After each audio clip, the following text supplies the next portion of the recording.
From a star's tragic death captured forever in long shots to the most expensive orgy scene of its era, this biblical epic holds Hollywood's strangest production secrets. Between insurance scandals, historical blunders, and a director who publicly criticized his own leading man, the making of this film was more dramatic than anything on screen. Here are the 15 weird facts you didn't know about Solomon and Sheba. Fact 1. Death preserved in film forever. When Tyrone Power collapsed and died of a heart attack during the filming of Solomon and Sheba in 1958, it created one of Hollywood's most unusual insurance situations. Power had already completed more than half of his scenes as King Solomon when he suffered the fatal attack while filming a sword fight with George Sanders in a Madrid studio. The production immediately shut down, and the producers faced a difficult decision about whether to continue or cancel the entire project. Lloyd's of London, the insurance company covering the film, agreed to pay out $3 million for Power's death, but they attached a very specific condition to the settlement. The insurers stipulated that Tyrone Power could not appear anywhere in the final version of the film. This meant that all of his close-up scenes and dialogue would need to be completely reshot with a replacement actor, which is exactly what happened when Yul Brynner took over the role. However, there was one major problem with this requirement. The production had already filmed massive, expensive battle sequences featuring hundreds of extras, elaborate costumes, and complex staging. These large-scale scenes had cost enormous amounts of money to produce, and reshooting them would have been financially devastating. The filmmakers made a calculated decision to keep these costly battle scenes in the final cut, even though Power was clearly visible in the distant shots. So while Yul Brynner's face appears in every close-up and speaking scene as Solomon, eagle-eyed viewers can still spot the original star in the wide battle shots where armies clash across the screen. Tyrone Power's final performance literally remains frozen in the film forever, creating a strange cinematic ghost story where a dead actor continues to appear in his own movie, despite contractual agreements saying he shouldn't be there at all. Fact 2. The $100,000 orgy scene. In 1959, $100,000 could buy you a house, several luxury cars, or apparently one elaborate pagan orgy sequence for a biblical epic. The filmmakers of Solomon and Sheba decided to spend this enormous sum on a single scene that would push the boundaries of what audiences could see on screen during the conservative 1950s era. The sequence depicted a wild pagan festival celebrating the god Ra-Gan, where Queen Sheba tempts King Solomon into participating in what the script called a love festival but was essentially a carefully choreographed orgy scene. The producers knew this scene needed to be spectacular enough to justify its massive price tag, so they hired Jaroslav Berger, pronounced Jaroslav Berger, who served as the ballet chief of Switzerland's prestigious Bern State Theatre. Berger brought his sophisticated European dance background to create what became one of the most expensive single sequences in biblical epic history. The choreography featured dozens of dancers in elaborate costumes, performing intricate movements that suggested sensuality while staying within the moral boundaries that film censors would accept. The scene required extensive set construction, hundreds of costumes, professional lighting, and weeks of rehearsal time to achieve the desired effect.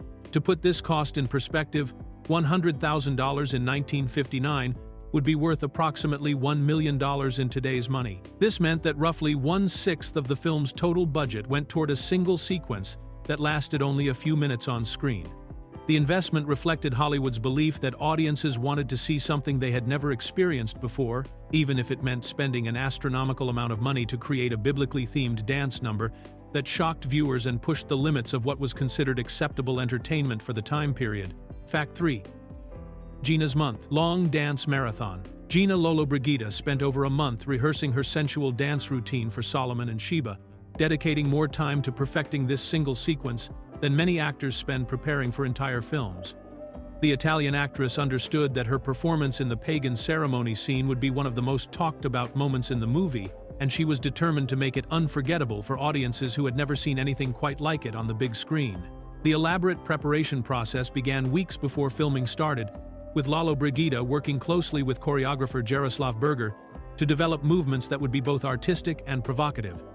The dance needed to convey the seductive power of Queen Sheba while remaining acceptable to 1950s film censors, which required a delicate balance between suggestion and restraint. Every gesture, every hip movement, and every flowing arm motion was carefully planned and rehearsed until it became second nature. Lollobrigida's dedication to the role went far beyond simply learning dance steps. She studied the character's motivations, understanding that Queen Sheba was using her sensuality as a weapon to manipulate King Solomon and undermine his kingdom. This psychological preparation informed every aspect of her physical performance, making the dance sequence feel authentic rather than merely decorative. The month-long rehearsal period also allowed the production team to perfect the elaborate costumes, lighting, and camera angles that would capture Lalla Brigida's performance. Her costume featured intricate metalwork that seemed to barely contain her figure, and the lighting was designed to create shadows and highlights that emphasized the hypnotic quality of her movements.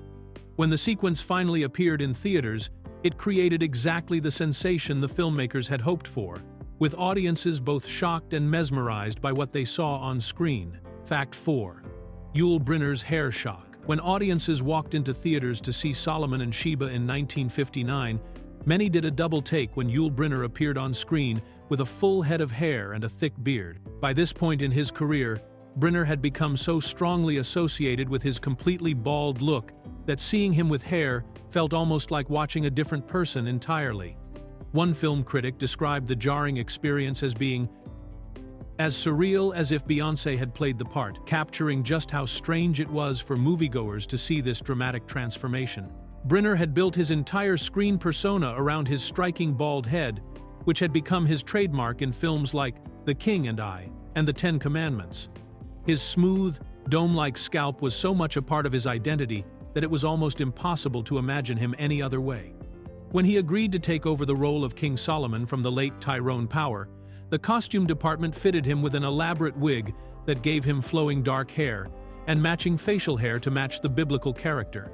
The transformation was so complete that some audience members initially didn't recognize him when he first appeared on screen.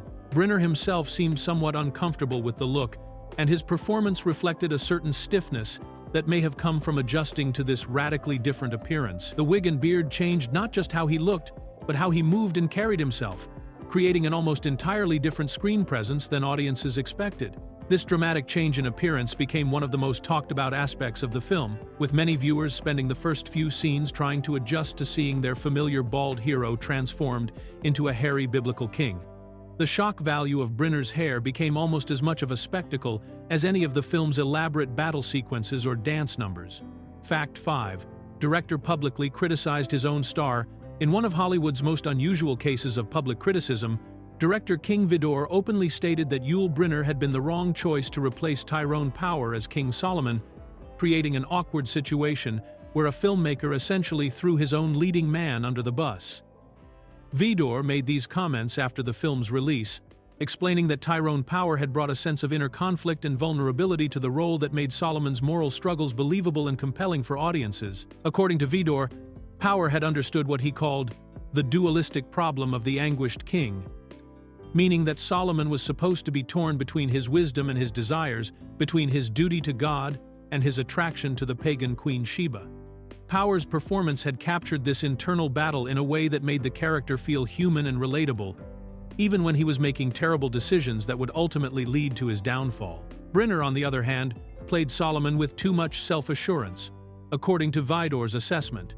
The director felt that Brynner's naturally commanding screen presence worked against the character, making Solomon seem too confident and sure of himself rather than genuinely conflicted about his choices. This created a fundamental problem with the story because audiences needed to see Solomon as a man struggling with temptation, not someone who seemed completely in control of every situation. Vidor's public criticism was particularly striking because directors rarely speak negatively about their stars, especially in a big-budget production where everyone's reputation was on the line. The fact that he was willing to openly discuss his disappointment with Brynner's performance suggests just how frustrated he was with how the film turned out after the tragic circumstances that forced the recasting. This candid assessment became part of the film's legacy, highlighting the challenges of replacing a major star mid-production. Fact 6.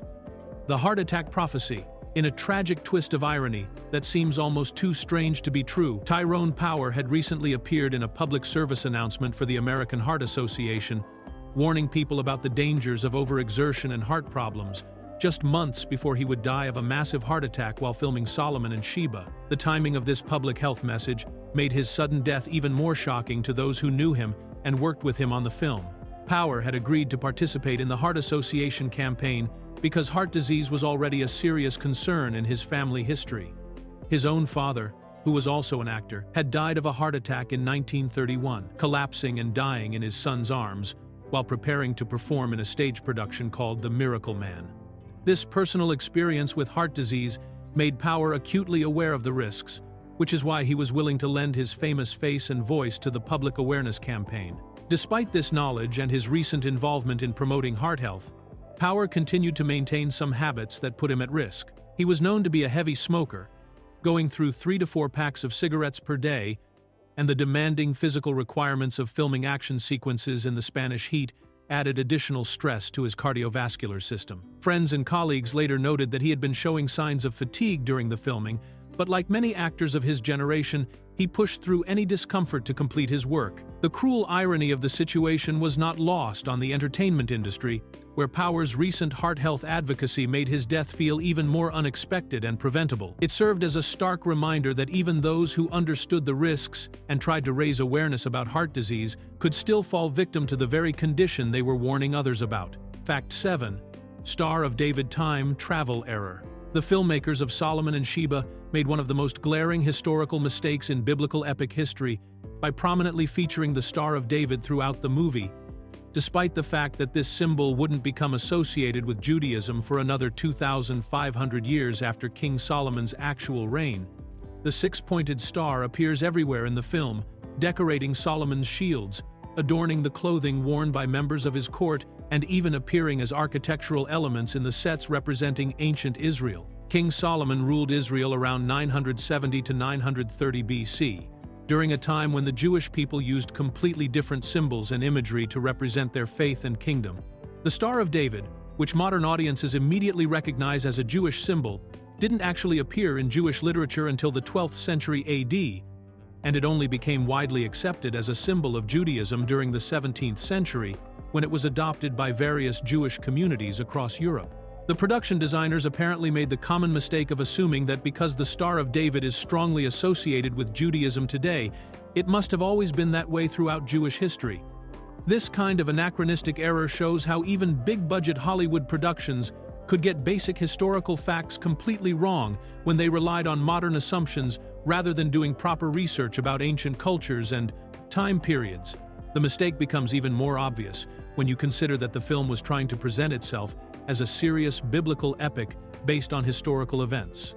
Having the wrong symbol plastered all over the costumes and sets is like making a movie about George Washington and having him wear a modern business suit instead of 18th century clothing. The error was so noticeable that film critics and historians pointed it out as one of the most sloppy aspects of the production's historical homework, making it clear that accuracy wasn't the filmmaker's top priority. Fact 8. Robert Taylor's wise refusal. When the producers of Solomon and Sheba desperately needed someone to replace Tyrone Power after his tragic death, they turned to Robert Taylor, one of Hollywood's biggest stars at the time, and offered him the leading role of King Solomon. Taylor took one look at the troubled production and made what would turn out to be one of the smartest career decisions of his life by politely declining the opportunity and walking away from what seemed like a prestigious biblical epic. Taylor was an experienced actor who had starred in major films throughout the 1940s and 50s, and he understood the entertainment industry well enough to recognize the warning signs of a production in serious trouble.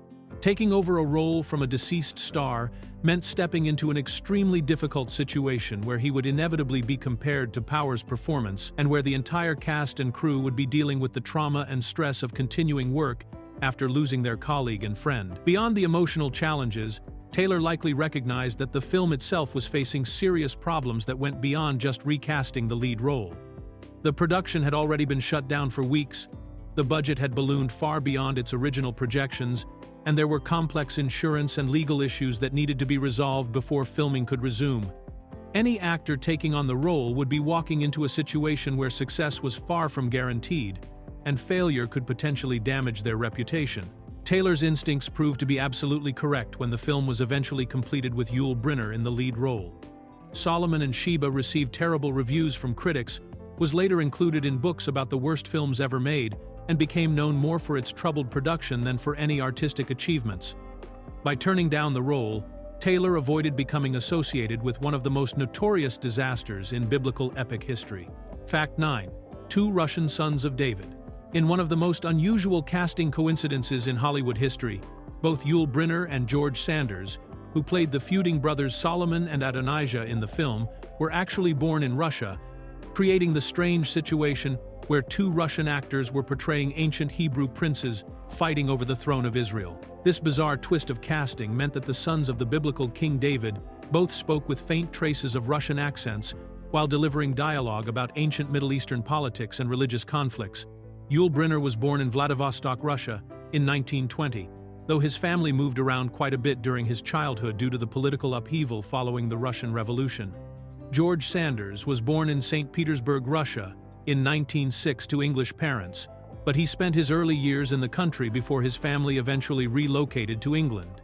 Both actors had developed their distinctive screen personas in Hollywood, but their Russian origins gave them a shared cultural background that was completely at odds with the characters they were playing. The casting department apparently didn't consider the irony of having two Russian-born actors play ancient Hebrew royalty, or perhaps they simply focused on finding performers who could handle the dramatic requirements of the roles rather than worrying about geographical authenticity. Sanders was known for his sophisticated, slightly sinister screen presence that made him perfect for playing villains and scheming characters, while Brynner had already established himself as a commanding presence in epic films. This Russian connection extended beyond just the leading men, as the film also featured Italian actresses Gina Lollobrigida and Marisa Pavan in major roles, making the production a truly international affair where actors from across Europe and America came together to tell a story set in ancient Israel. The result was a biblical epic where the accents and mannerisms reflected 20th-century international cinema rather than anything resembling ancient Middle Eastern culture.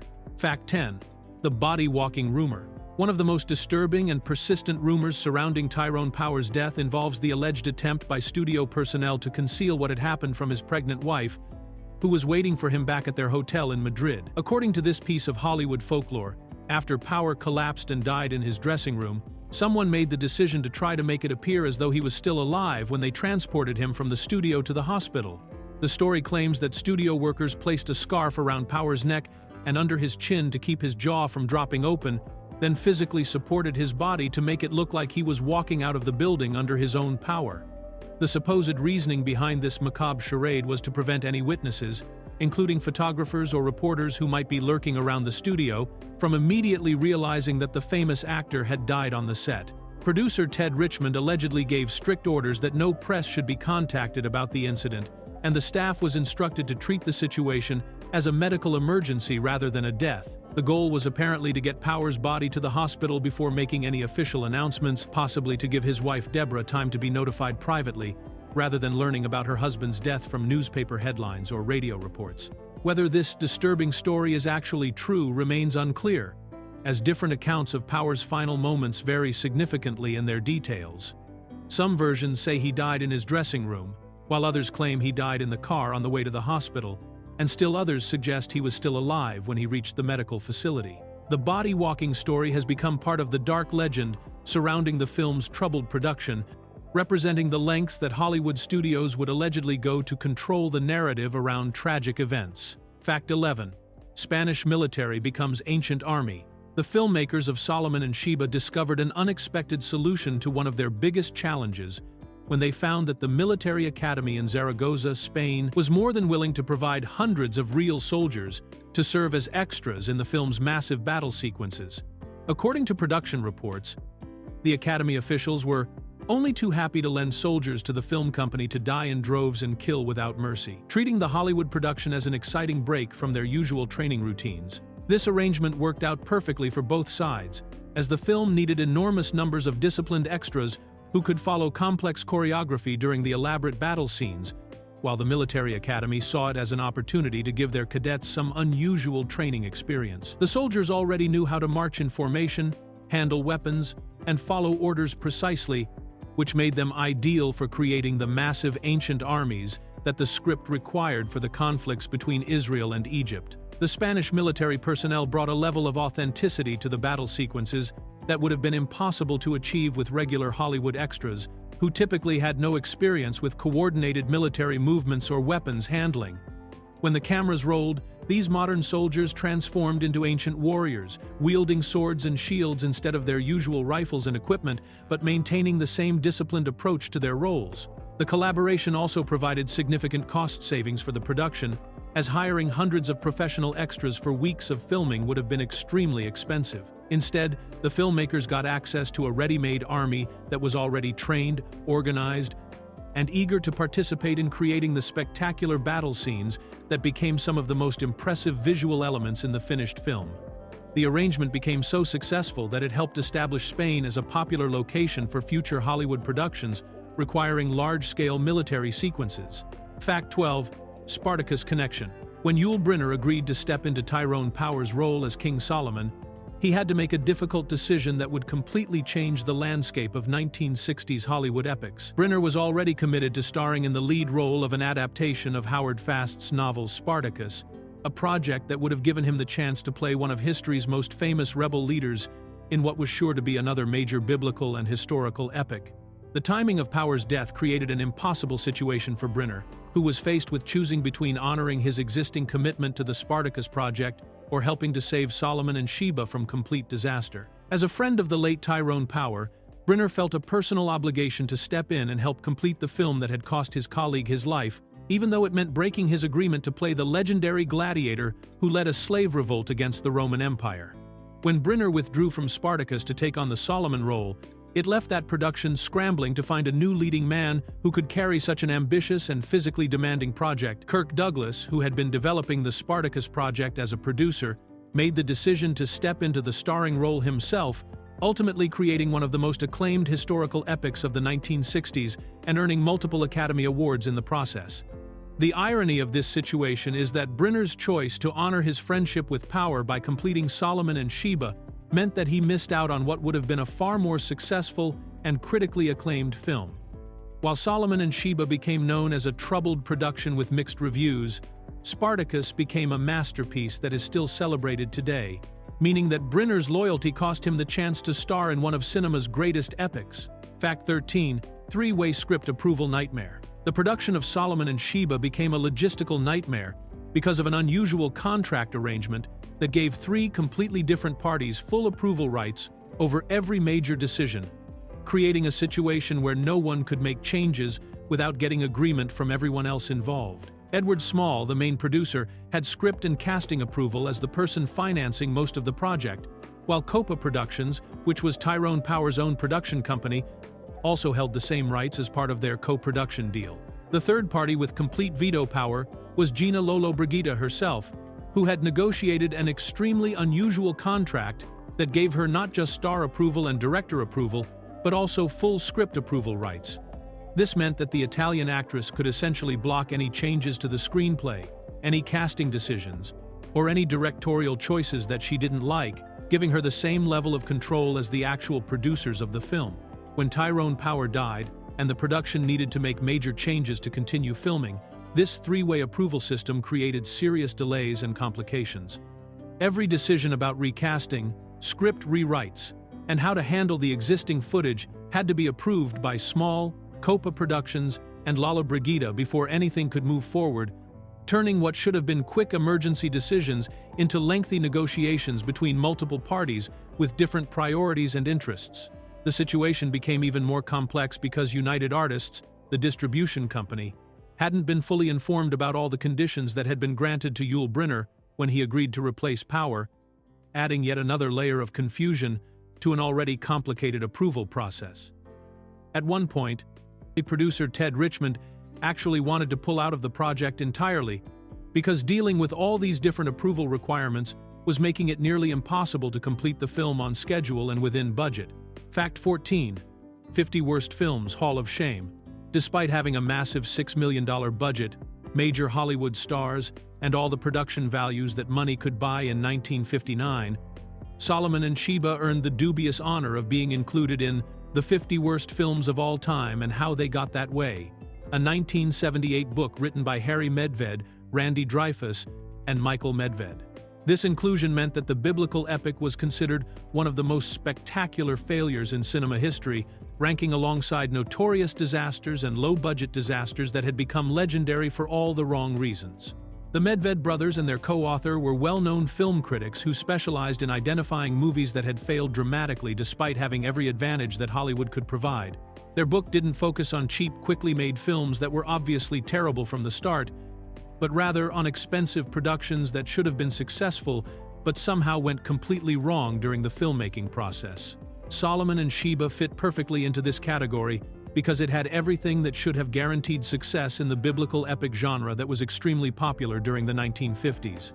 The film featured gorgeous Technicolor cinematography, elaborate costumes and sets, spectacular battle sequences, and internationally famous stars who had proven themselves in other major productions. Yet despite all these advantages, the final result was considered so poorly executed that it became a textbook example of how even the most well-funded Hollywood productions could fail. The book's analysis of Solomon and Sheba highlighted the problems that plagued the production from start to finish, including the tragic death of the original star, the miscasting of his replacement, the historical inaccuracies, and the overall lack of dramatic coherence that made the film feel more like an expensive mistake than a serious piece of entertainment. Being included in this infamous list cemented the film's reputation as one of Hollywood's most expensive disappointments. Fact 15. King Vidor's final bow. Solomon and Sheba became the final feature film in the extraordinary career of King Vidor, one of Hollywood's most respected directors, marking the end of a filmmaking journey that had lasted an incredible 46 years since he started directing in 1913.